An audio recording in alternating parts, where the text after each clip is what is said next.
I'm Ron Colburn, and I have the honor of representing the Nimitz Foundation as one of its hundreds of volunteers.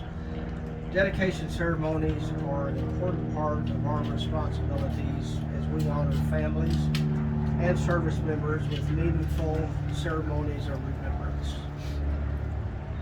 It's certainly no secret that Admiral Nimitz and General MacArthur each had exceptional leadership qualities, although they were presented by very different methods.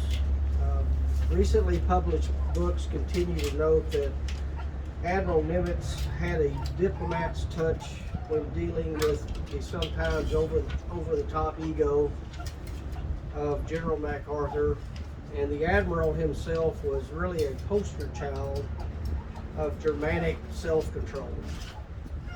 But those two opposing personalities somehow came together and put a plan together to win the Pacific.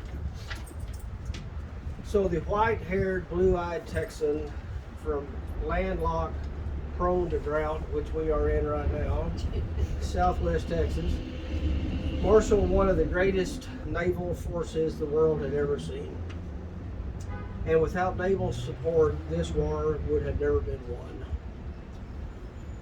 Fleet Admiral Chester W. Nimitz was born in 1885 across the street and about 1 block west of where we are gathered today.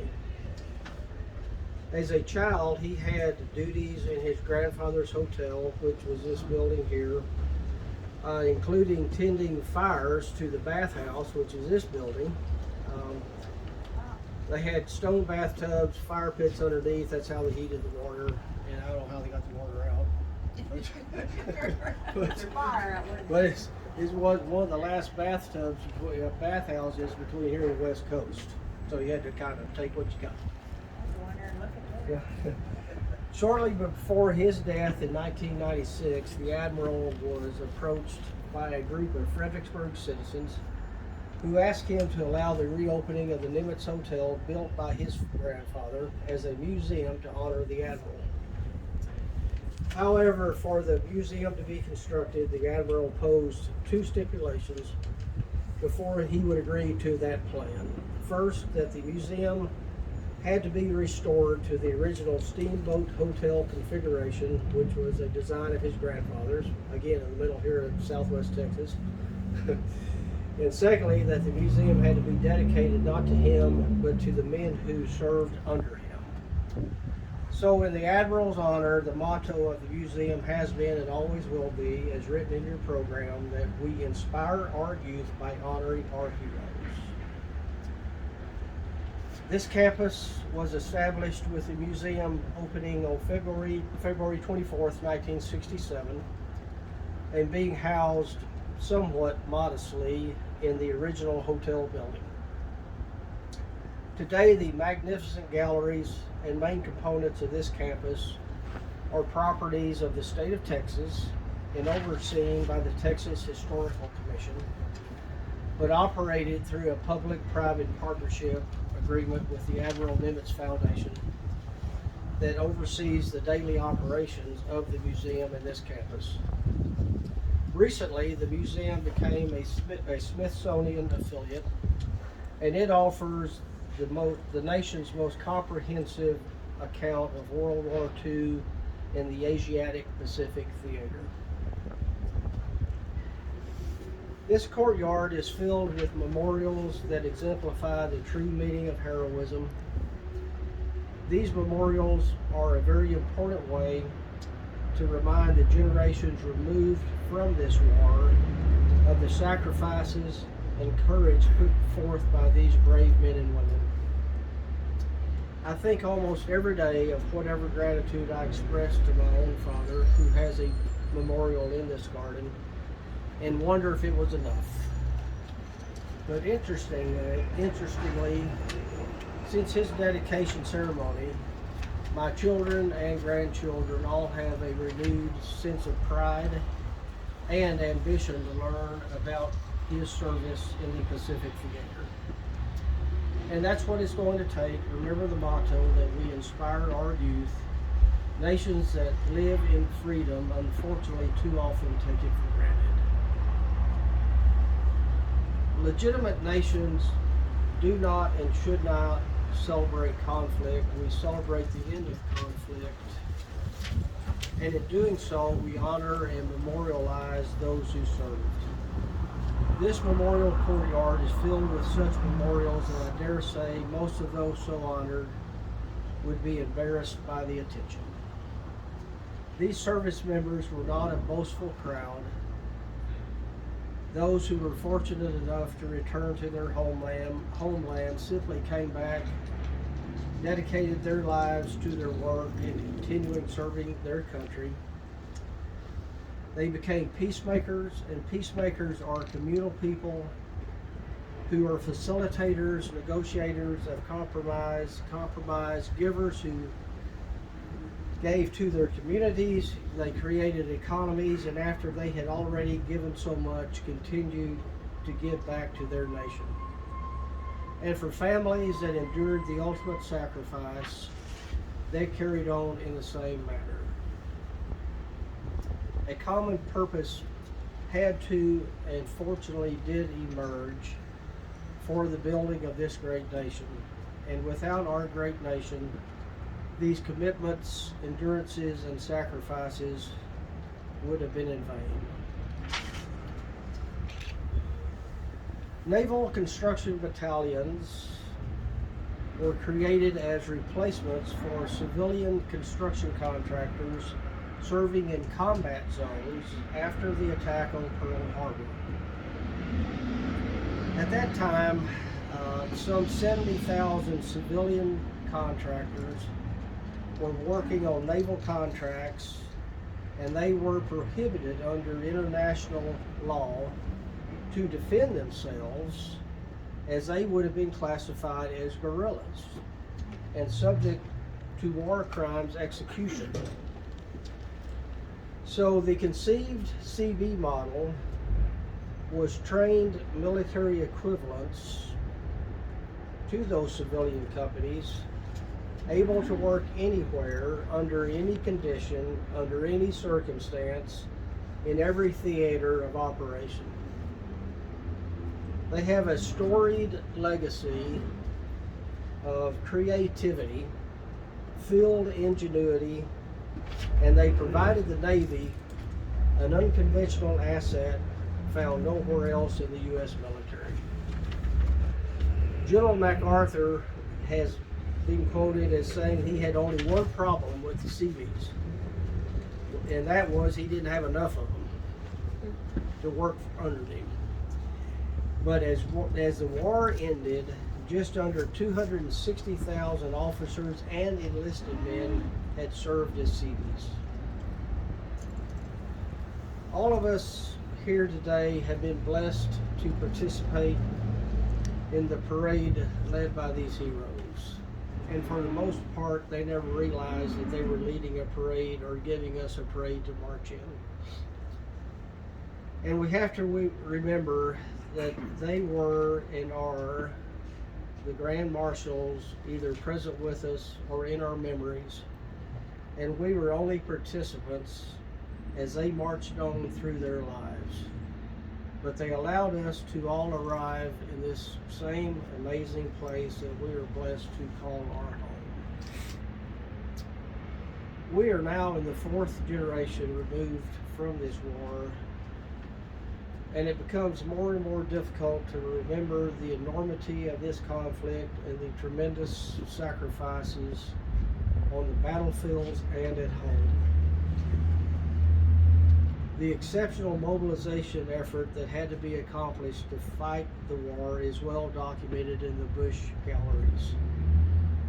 Nations that have enjoyed freedoms through multiple generations, unfortunately, too often take it for granted. From the Gospel of Luke, we know this, that for everyone to whom much has been given, from him much will be required.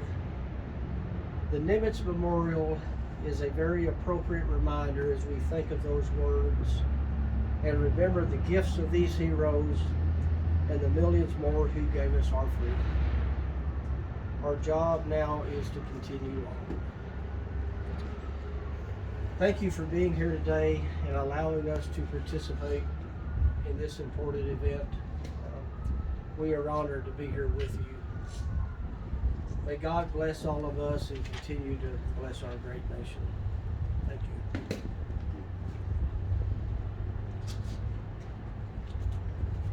you. If anyone would like to offer any reflections on what we're here today for, Speeches. yeah.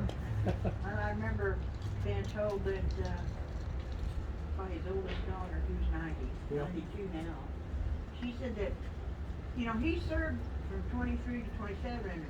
Well, when he married and had 4 children and the war broke out, he said they need men that know what they're doing, and he went.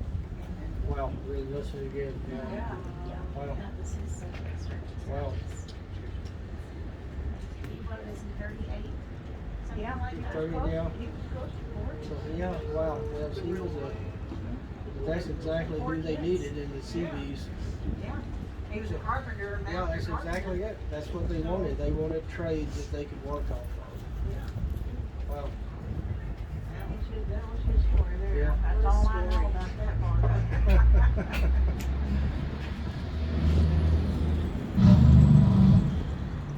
I'm his granddaughter, so I knew him. Yeah. Died on the spot.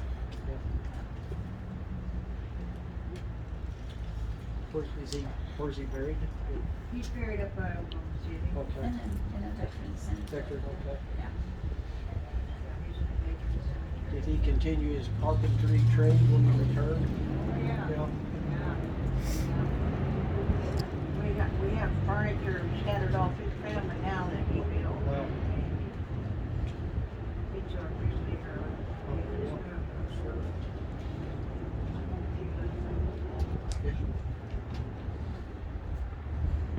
I think he was from Kiowa County, and I believe some of the buildings over there still him and his father and brother built. Yeah. That's Yeah, them old towns, they ain't been touched in a long time. But they're still, the buildings are still standing. Sure.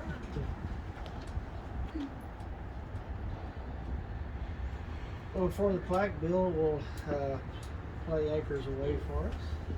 Maybe.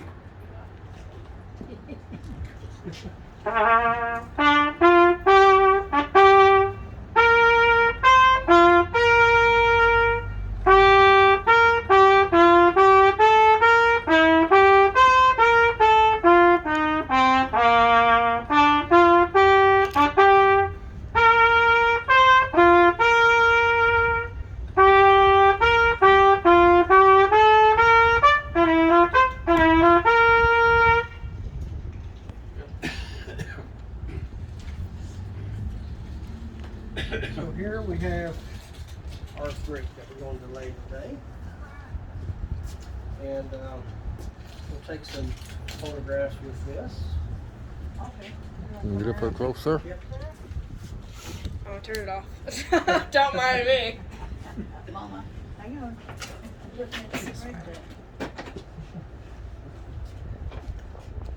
What's your dog at? He's up. I'll let y'all hold on to this if you want to. There you go. Want me to help you hold it? Yeah, please. Maybe She help said, hold "Oh, it's me. heavy." Help hold me.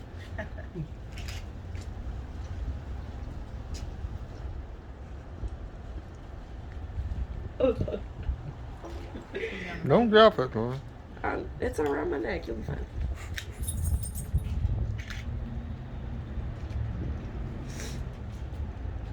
Do a full body shot? No, you want to do it.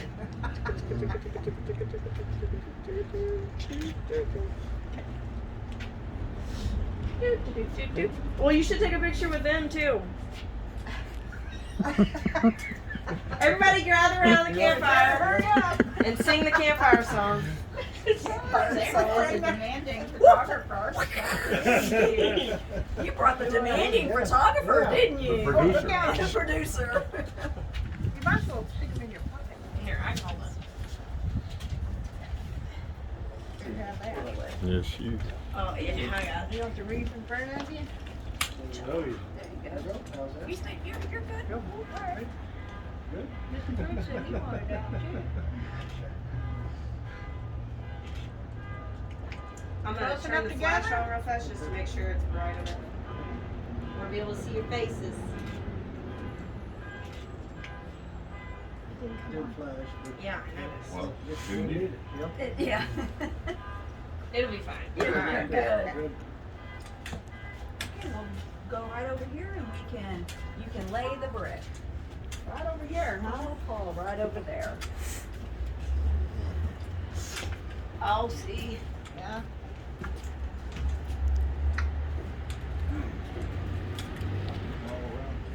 Sorry, you got me. I'll see. I don't.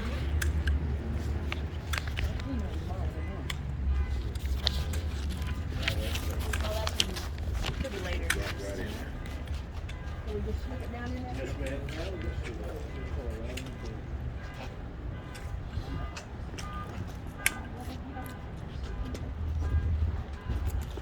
Keep going, you're good.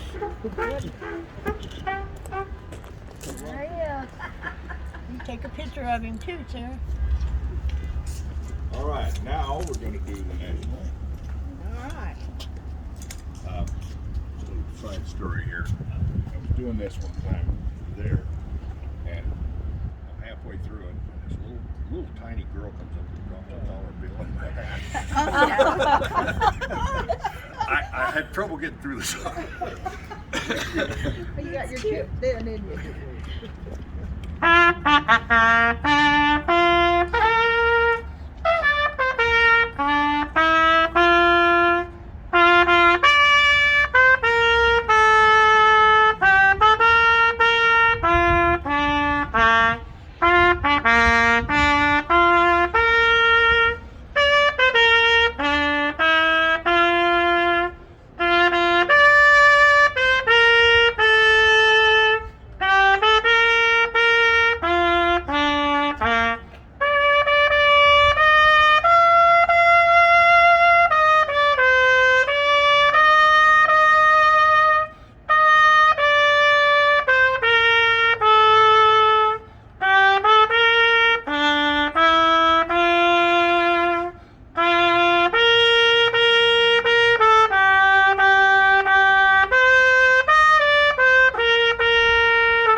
Very good.